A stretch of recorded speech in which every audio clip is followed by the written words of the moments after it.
आज की वीडियो में हम चर्चा करेंगे 24 ऐसे म्यूचुअल फंड्स की जिन्होंने अपने इंसेप्शन डेट यानी जब से ये लॉन्च हुआ है तब से आज तक का एवरेज CAGR 20% से अधिक है। और इन 24 फंड में से लार्ज एंड मिड कैप और फोकस फंड का एक एक फंड है, फ्लेक्सी कैप का 3 फंड है, मल्टी कैप का 2 फंड है, मिड कैप का 8 फंड है और स्मॉल कैप के 9 फंड है। मैं DM झा, आप देख रहे हैं स्टोन टैक्सविन चैनल। तो चलिए अब चलते हैं उन 24 फंड की चर्चा करें। सबसे पहला फंड है इन्वेस्को इंडिया का फोकस्ड फंड। ये 5 साल 10 महीने पुराना फंड है और इनका एवरेज CAGR 20.09% है। दूसरा फंड है मोतीलाल ओसवाल का लार्ज एंड मिड कैप। ये 6 साल 10 महीने पुराना फंड है, इनका एवरेज CAGR 20.12% है। तीसरा है ABSL का मिड कैप। ये 23 साल 9 महीने पुराना फंड है और 23 साल 9 महीने का एवरेज CAGR इनका 20.43% है।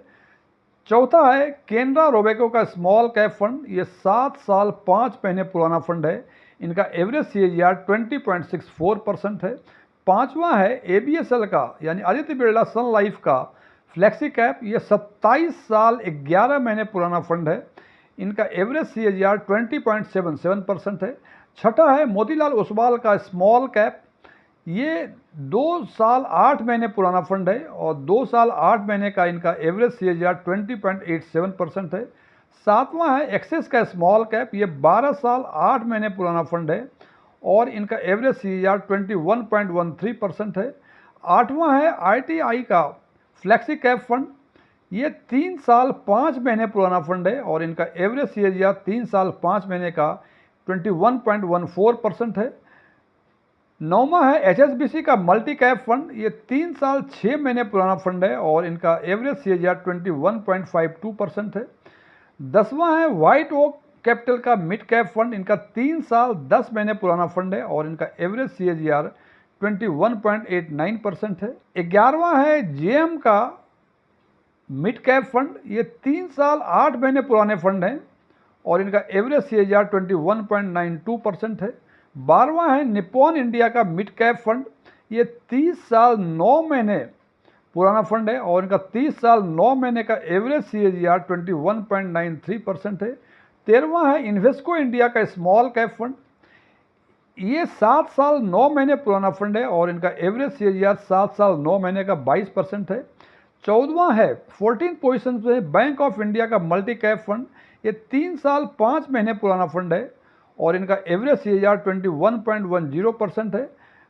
15वां है 15 पोजीशन पे मिरे एसेट का मिड कैप फंड। ये 17 साल पुराना फंड है और इनका एवरेज CAGR 22.10% है। 16वां है एबाकस का स्मॉल कैप फंड। ये केवल 5 महीने पुराने फंड हैं, इन 5 महीनों का इनका ट्रेलिंग रिटर्न 22.92% है। 17वां है 17 पोजीशन में एडलवेसिस का स्मॉल कैप फंड। ये 7 साल 6 महीने पुराने फंड हैं और 7 साल 6 महीने का इनका एवरेज CAGR 23.12% है। 18वां है सुंदरम का मिड कैप। ये 24 साल 1 महीने पुराना फंड है और 24 साल 1 महीने का इनका एवरेज CAGR 23.27% है। 19वां है महिंद्रा मनुलाइफ का स्मॉल कैप फंड। ये 3 साल 7 महीने पुराने फंड हैं और इनका एवरेज CAGR 3 साल 7 महीने का 23.54% है। 20वां है हेलियस का मिड कैप। ये केवल 1 साल 4 महीने पुराने फंड हैं और 1 साल 4 महीने का इनका एवरेज CAGR 23.83% है। 21वां है बैंक ऑफ इंडिया का फ्लेक्सी कैप। ये 6 साल 1 महीने पुराने फंड हैं और 6 साल 1 महीने का इनका एवरेज CAGR 24.03% है। 22वां है बैंक ऑफ इंडिया का ही स्मॉल कैप। ये 7 साल 7 महीने पुराना फंड है और इनका 7 साल 7 महीने का एवरेज CAGR 25.20% है। 23वां है बंधन का स्मॉल कैप। ये 6 साल 5 महीने पुराना फंड है और 6 साल 5 महीने का इनका एवरेज CAGR 28.65% है।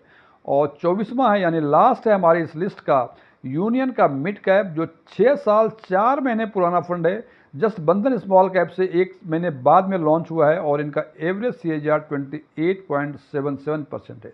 तो यहाँ हमने देखा कि जो सबसे कम इस लिस्ट में है वो इन्वेस्को इंडिया का फोकस्ड फंड है, जिनका CAGR 5 साल 10 महीने का 20.09% है और सबसे अधिक यूनियन का मिड कैप फंड है जो 6 साल 4 महीने पुराना है और 6 साल 4 महीने में इनका एवरेज CAGR 28.77% है। तो इन 24 फंड में हम कह सकते हैं इनका CAGR 20.09 से लेकर 28.77% तक है। ये सारे जो कैलकुलेट किए उनके इंसेप्शन डेट से कैलकुलेट किया, ये पीरियड बताया 5 साल 10 महीने 6 साल 10 महीने, ये उनके इंसेप्शन डेट से कैलकुलेट करने के बाद हमने ये बताया है।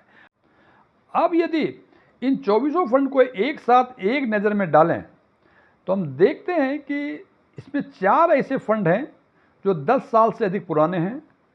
पहला फंड है ABSL का फ्लेक्सी कैप जो 27 साल 11 महीने पुराना है और इन्होंने 27 साल 11 महीने में एवरेज CAGR 20.77% है।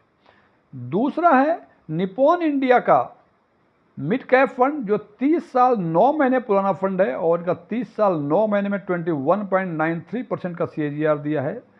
तीसरा है मिरे एसेट का मिड कैप जो 17 साल पुराना है और 17 साल में इनका एवरेज CAGR 22.10% है। और चौथा है सुंदरम का मिड कैप जो कि 24 साल 1 महीने पुराना फंड है और इन 24 साल 1 महीने में इनका एवरेज CAGR 23.27% है। 5 साल से कम वाले कुल 9 फंड हैं और इसका मतलब कि 5 साल से 10 साल के बीच, चूंकि 4 फंड हैं 10 साल से ऊपर, 9 फंड हैं 5 साल से नीचे, तो 5 से 10 साल के बीच कुल 11 फंड। ये पीरियड बताने का पर्पस ये था कि जिन म्यूचुअल फंड्स ने लंबे समय में CAGR बेहतर दिया है वो उन फंड से जिनका शॉर्ट टर्म में यदि उनसे बेहतर CAGR है तो उससे वो बेहतर प्रतीत होते हैं। उदाहरण के लिए यदि हम बात करें कि एबाकस का स्मॉल कैप 5 महीने पुराना फंड है, जो ट्रेलिंग रिटर्न है वो 22.92%, लेकिन उसकी कंपैरिजन में यदि हम देखते हैं मिरे एसेट का मिड कैप जो 17 साल पुराना फंड है और इन्होंने 22.10% का रिटर्न दिया, तो इन दोनों ये फंड्स की तुलना करें, यदि मुझे सेलेक्ट करना यदि हो तो मैं मिरे एसेट मिड कैप को सेलेक्ट करना चाहूँगा, जबकि एबाकस स्मॉल कैप का 22.92% का ट्रेलिंग रिटर्न है और मिरे एसेट मिड कैप का 22.10% रिटर्न है। चूंकि मिरे एसेट मिड कैप 17 साल पुराना है, इन्होंने 17 साल को टेस्ट किया है, उसके बाद इतना रिटर्न दिया है। और एबाकस का जस्ट 5 महीने 6 महीने का ही पुराना फंड है। तो डिस्पाइट द फैक्ट कि एबाकस स्मॉल कैप का बेहतर रिटर्न है, हम उसके ऊपर Mirae Asset mid cap fund को चुनना पसंद करने के पर्पस करने का ये था कि जो जितना पुराना फंड है थोड़ा सा CAGR कम भी है उनका, तो वो उन फंड से बेहतर है जिनका शॉर्ट टर्म में बेहतर CAGR हो। फ्रेंड्स, ये वीडियो क्लोज करने के पहले मैं कुछ डिस्क्लेमर देना चाहता हूँ। मैं कोई म्यूचुअल फंड एडवाइज़र नहीं हूँ, नहीं मेरे पास MFI के कोई रजिस्ट्रेशन नंबर हैं, नहीं मैंने SEBI के कोई एग्ज़ाम इस कॉन्टेक्स्ट में पास किए हैं, नहीं मेरे ऑफलाइन या ऑनलाइन कोई म्यूचुअल फंड या इन्वेस्टमेंट पर क्लासेस चला करते हैं, ना ही मेरे कोई वेबसाइट है। ओपन डोमेन में जो भी इंफॉर्मेशन अवेलेबल है उसके बेसिस पे मैं आम लोगों के लिए आम वीडियो बनाया करता हूँ। ये मेरे विचार थे, मेरे विचारों से सहमत होना कोई ज़रूरी नहीं है। यदि आप मेरे विचारों से सहमत हैं तो कमेंट बॉक्स में एग्रीड लिखें, और यदि आप मेरे विचारों से सहमत नहीं हैं तो कमेंट बॉक्स में नॉट एग्रीड लिखें। Thank you.